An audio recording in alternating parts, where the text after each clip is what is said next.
우리에게 주시는 하나님 말씀 스가랴서 5장 말씀입니다.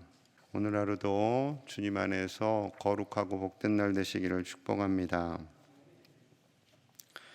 오늘 본문 5장에는 8가지 환상 중에 6번째와 7번째 환상을 말씀하고 있습니다. 첫 번째에서 5번째 환상까지는 예루살렘 성전 재건에 대한 희망적인 메시지와 이방인에 대한 심판의 메시지를 말씀하셨고요. 그리고 6번째부터는 우상 숭배와 여러 가지 죄악에 대해서 말씀합니다. 바벨론으로 끌려갔던 실패를 다시 반복하지 말라는 경고가 있으신 거죠. 즉 성전을 다시 짓고 하나님께서 기뻐하시는 백성으로 살아야지 죄악된 백성으로 다시 돌아가지 말 것을 말씀합니다.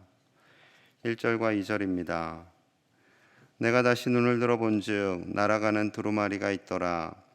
그가 내게 묻되 내가 무엇을 보느냐 하기로 내가 대답하되 날아가는 두루마리를 보나이다. 그 길이가 20규빗이요 너비가 10규빗이니이다. 스가랴 선지자가 본 것은 날아가는 두루마리였습니다. 성경 원어에는 날아가는 두루마리가 있더라 앞에 보라라는 감탄사가 있어요.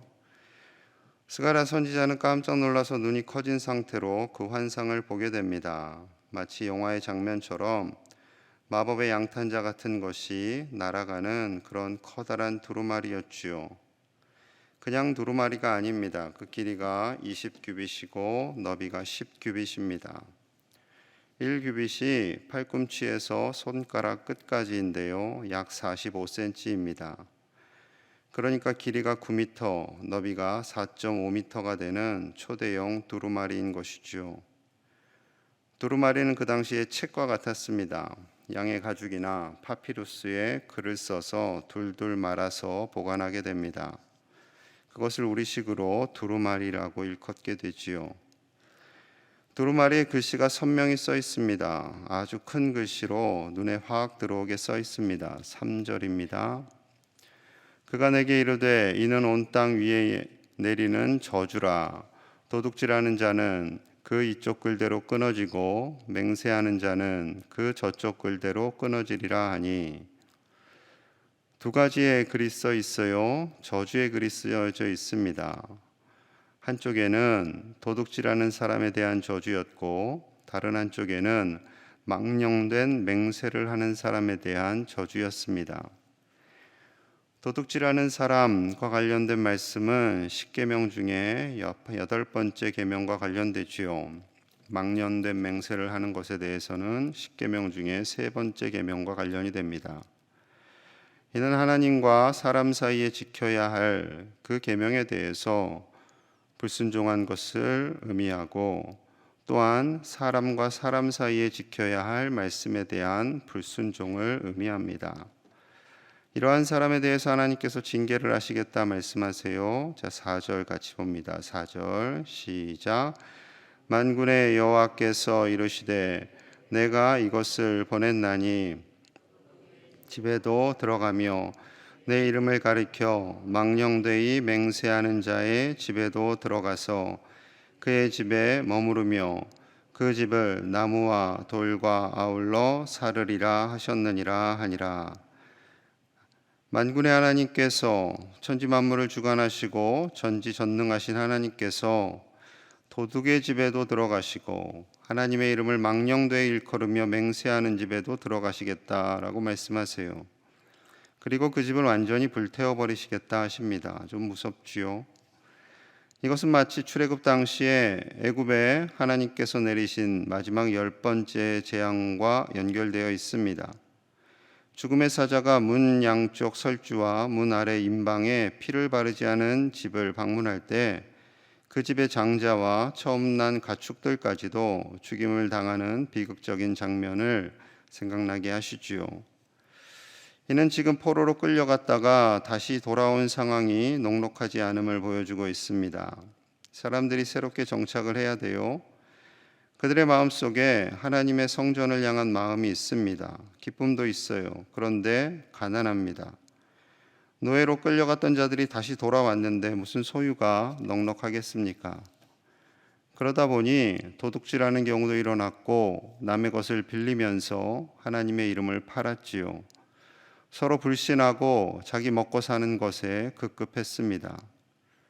이스라엘 백성으로서, 하나님께서 택하신 백성으로서 거룩함과 순결함을 잃어버리고 말았습니다. 그에 대해서 하나님께서 징계하시겠다라는 말씀입니다. 우리가 아무리 가난하더라도 구별된 하나님의 자녀로 사는 것이지요. 남의 것에 마음을 두거나 부러워할 필요도 없습니다. 심지어 남의 것에 손을 대는 것은 더더욱 안 되는 것이고, 하나님의 이름을 팔아서 맹세하거나 헛된 말을 하면서 돈을 빌려서도 안 된다라고 주님 말씀하시는 겁니다. 우리를 먹이시고 입히시는 하나님, 그 하나님만 바라보며 올곧은 믿음으로 살아야 할 줄로 믿습니다. 조금 적으면 적게 먹으면 되고요. 넉넉하면 나눠 먹고 사는 것이지요. 하나님의 이름을 팔아서 헛된 일을 하지 말고 거룩하고 구별된 자로 살라라고 말씀하고 있습니다. 오늘날 이 시대를 살아가면서 우리가 물질로 인하여 근심하거나 염려하지 않고 하나님 안에서 평강을 누리며 하나님만 바라보며 살아갈 수 있는 저와 여러분들 되시기를 축복합니다. 스가랴에게 보여주는 7번째 환상이 있어요. 자, 6절입니다. 6절.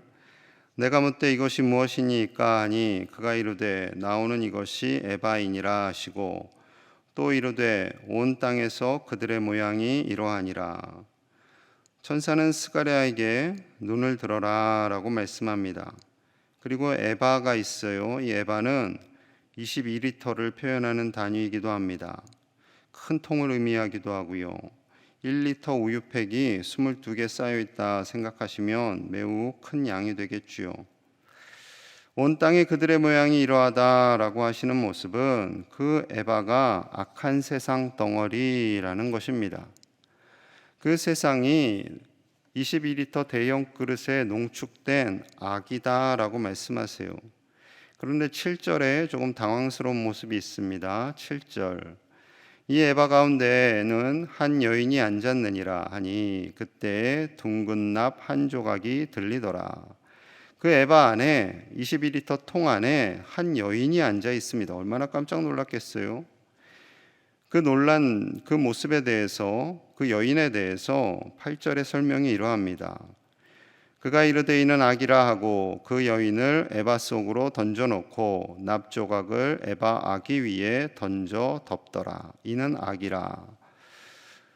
이 21리터 큰 그릇에 앉아있는 한 여인이 바로 악이다라고 말씀하시는 거죠. 그리고 납조각을 그 에바 아기 위에 던져서 덮게 됩니다. 구약 성경에는 종종 하나님의 백성이 우상을 숭배하거나 헛된 인생을 사는 것에 대해서, 그리고 하나님을 떠난 것에 대해서 음녀라고 말씀하고 계십니다. 시편 73편 27절이에요.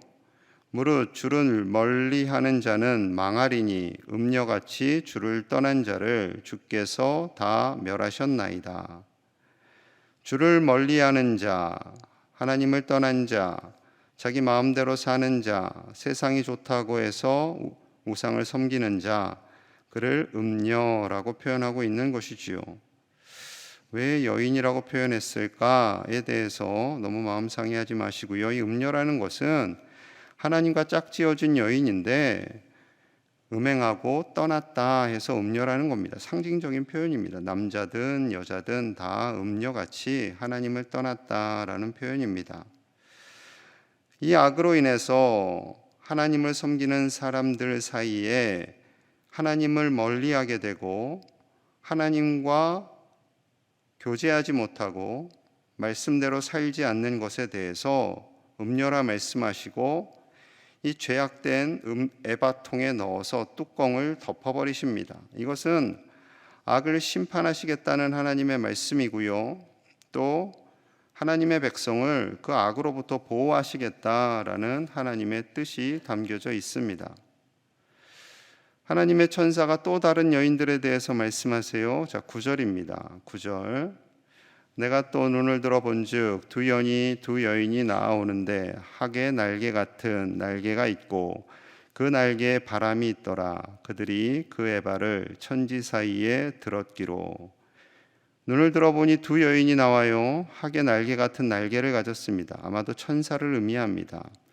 이 천사들에 대해서 이렇게 말씀합니다. 10절 11절 같이 봅니다. 10절 11절 시작. 내가 내게 말하는 천사에게 묻되 그들이 에바를 어디로 옮겨 가나이까 하니 그가 내게 이르되 그들이 시날 땅으로 가서 그것을 위하여 집을 지으려 함이니라. 준공되면 그것이 제 처소에 머물게 되리라 하더라. 아멘. 천사에게 악이 든 에바를 어디로 들고 가는 것에 대해서 물어봅니다. 그러자 천사가 시날 땅으로 가서 에바를 위한 집을 지으려 하고 그 처소에 머물게 하려 한다라는 겁니다. 이 시날 땅, 성경에 좋은 의미로 드러나지 않아요. 인간들이 교만해서 바벨탑을 세웠던 곳이 바로 시날 땅이고요. 바벨론이 유다를 쳐들어와서 다니엘을 비롯해서 사람들을 끌고 갔고 성전의 기물도 탈취했고 그 신전에 자기들의 신전에 보물창고를 두었던 곳이 또한 시날 땅입니다. 에바 속의 죄악에 대한 심판, 하나님께서 그 심판의 땅으로 보내신다라는 거죠. 하나님께서 모든 악을 심판하시고 결코 가만히 간과하지 않으시는 만군의 하나님이심을 말씀합니다. 아무리 세상의 죄악이 횡행하고 사람들을 비참하게 하고 절망하게 한다 할지라도 하나님은 그 모든 악을 보시고 때가 되면 반드시 심판하시는 하나님이심을 말씀하고 있습니다. 또한 이와 아울러 하나님께서는 우리에게 계속해서 말씀합니다. 악을 떠나라, 죄악된 삶을 떠나라. 하나님께서는 거룩한 삶을 원하시고 정결한 삶을 원하십니다. 그래서 우리를 가리켜서 성도라고 말씀합니다.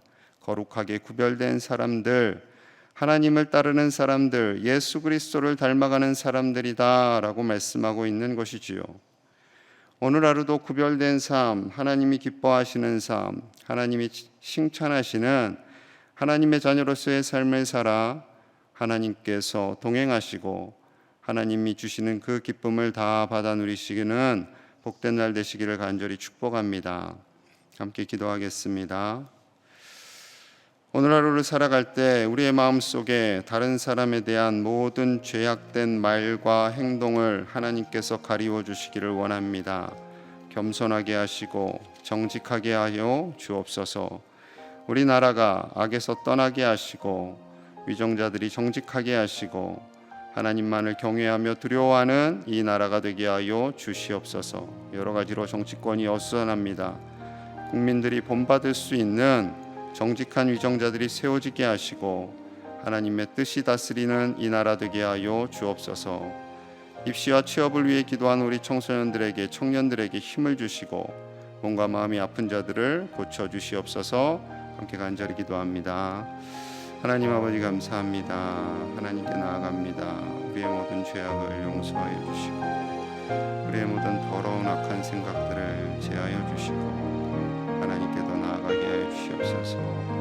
모든 위선과 가식과 악을 제거하여 주시고 하나님께 겸손히 나아가게 하여 주옵소서. 우리를 다스려 주시기 바랍니다. 이 새벽에 나와 간절히 기도하는 사랑하시는 종들의 기도를 들어 응답하여 주시고 하나님께서 힘을 주시기 원합니다. 하나님 다스려 주시옵소서. 하나님 우리와 함께하여 주시옵소서. 우리와 함께하시고 우리를 지키시고 인도하시는 하나님께서 모든 죄악으로부터 우리를 자유케 하여 주시옵소서. 악을 미워하시는 하나님, 아들을 이 땅에 보내시기까지 악을 미워하시는 하나님, 악과 싸울 수 있도록 우리에게 힘을 주시고 모든 악과 조금 더 타협하지 않도록 우리를 인도하여 주시옵소서. 아버지여, 입시를 준비하며 취업을 준비하는 우리 자녀들에게 미래를 열어주시고 하나님을 경외하며 살게 하여 주시옵소서. 하나님을 경외하며 살게 하여 주시옵소서. 몸과 마음이 아픈 자들을 위로하시고 하나님 다스려 주시기 원합니다. 죄와 불쌍히 여겨 주시옵소서. 죄와 불쌍히 여겨 주시옵소서. 하나님, 세상은 온갖 악이 횡행하고 있습니다. 우리의 입술로 그 악을 언급하기조차도 두렵습니다.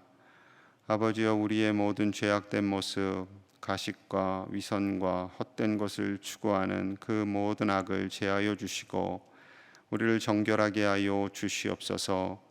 이 새벽에 나와 나라와 민족과 세계를 위해 기도하기 원합니다.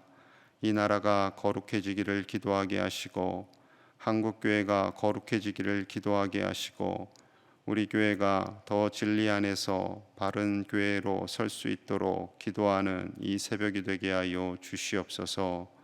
입시와 취업을 앞두고 있는 우리 자녀들을 기억하여 주시고 하나님께서 다스려 주시사 저들의 앞날에 하나님이 이끌어 주시는 은혜와 복이 넘치게 하여 주시옵소서. 몸과 마음이 아픈 자들을 치료하여 주시고 하나님께서 동행하여 주셔서 어떠한 순간 속에서도 낙심하지 않도록 새 힘을 허락하여 주시옵소서. 예수님 이름 받들어 간절히 기도하옵나이다. 아멘.